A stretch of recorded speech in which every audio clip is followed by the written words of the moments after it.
Assalamualaikum warahmatullahi wabarakatuh. Sahabat Inspirasi Qurani di mana saja Anda berada, kembali jumpa dengan channel YouTube saya, Didi Junaidi, dalam segmen acara Inspirasi Qurani, meresapi makna ayat-ayat penggugah nurani.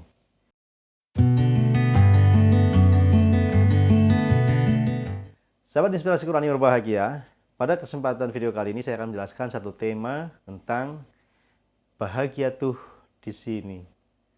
Namun sebelum saya lanjutkan tayangan video kali ini, seperti biasa saya mengingatkan kepada sahabat Inspirasi Qurani yang baru bergabung dengan channel YouTube ini, silahkan tekan tombol subscribe-nya, bunyikan loncengnya, like, comment, and share, agar channel YouTube ini semakin berkembang, semakin baik, sehingga saya bisa menghadirkan konten-konten terbaik seputar Inspirasi Qurani, dan sahabat Inspirasi Qurani tidak tertinggal satu video pun.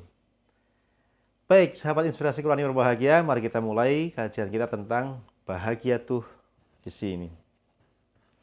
Saya ingin menanyakan satu hal kepada sahabat Inspirasi Qurani semuanya. Di manakah letaknya kebahagiaan itu? Apakah ia ada di rumah mewah miliaran rupiah? Apakah bahagia itu ada di deposito yang berpuluh-puluh digit? Ataukah ia ada pada jabatan dan kedudukan yang tinggi? Ataukah ada pada gelar akademis yang berderet dari depan dan belakang namanya? Ataukah bahagia itu ada di popularitas yang menjulang? Jawabannya tidak. Bukan itu semua jawaban sesungguhnya tentang hakikat kebahagiaan itu. Kenapa? Karena rumah mewah miliaran rupiah tidak bisa membeli keharmonisan rumah tangga dan tidak bisa membeli kebahagiaan penghuninya. Deposito yang menggunung tidak bisa membeli ketenangan jiwa. Jabatan yang tinggi tidak bisa membeli kemuliaan diri. Gelar akademis yang berderet tidak menjamin keberkahan suatu ilmu. Dan popularitas yang menjulang tidak menjamin ketentraman hati pemiliknya. Nah, sahabat Inspirasi Qurani yang berbahagia, lalu pertanyaannya, di manakah letak kebahagiaan itu? Untuk menjawab pertanyaan ini, mari kita simak satu ayat atau dua ayat dalam surah Asy-Syams, itu ayat ke-9 dan ke-10. Allah Subhanahu wa taala berfirman, A'udzubillahi minasyaitonirrajim, Bismillahirrahmanirrahim. Qad aflaha man zakkaha wa qad khaba man dassaha. Sungguh beruntung orang-orang yang menyucikan jiwa itu, dan sungguh merugi orang-orang yang mengotorinya. Terkait dengan ayat ini, Imam Jalaluddin As-Suyuti menjelaskan bahwa yang dimaksud dengan menyucikan jiwa adalah membersihkan diri dengan amal saleh dan perbuatan-perbuatan baik, ya, takwa dan lain sebagainya. Adapun mengotori jiwa adalah dengan menutupi atau menyembunyikan potensi diri dengan dosa-dosa dan dengan kemaksiatan. Sahabat Inspirasi Qurani yang berbahagia, dari keterangan ini jelas bahwa kebahagiaan itu akan hadir pada diri seseorang itu ketika hatinya bersih, jiwanya suci.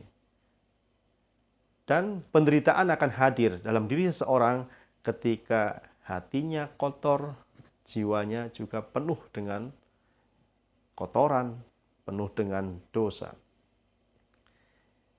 Sahabat Inspirasi Qurani yang berbahagia, di dalam Al-Quran disebutkan banyak sekali ayat-ayat dengan menggunakan kata la'allakum tuflihun, agar kalian beruntung, agar kalian bahagia. Kata al-falah itu memang menunjukkan makna keberuntungan, kemenangan, kebahagiaan.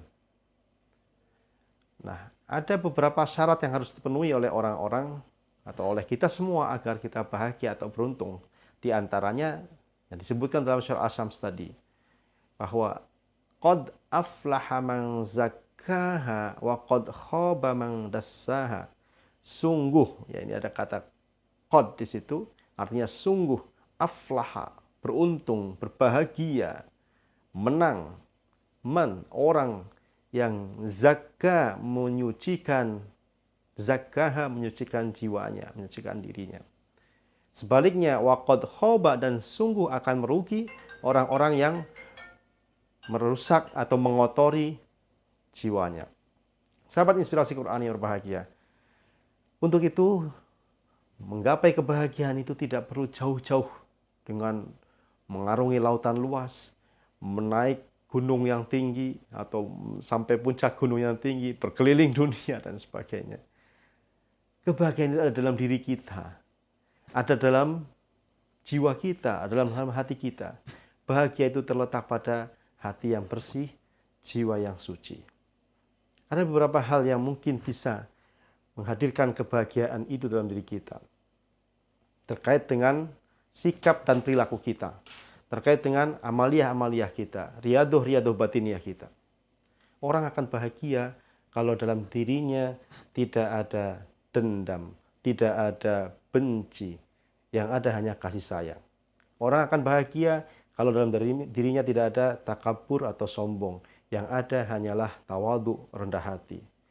Orang akan bahagia ketika dalam dirinya tidak ada rasa hasud atau dengki, rasa hasad atau dengki, yang ada saling menghormati, saling menghargai yang lain, saling mendoakan yang lain.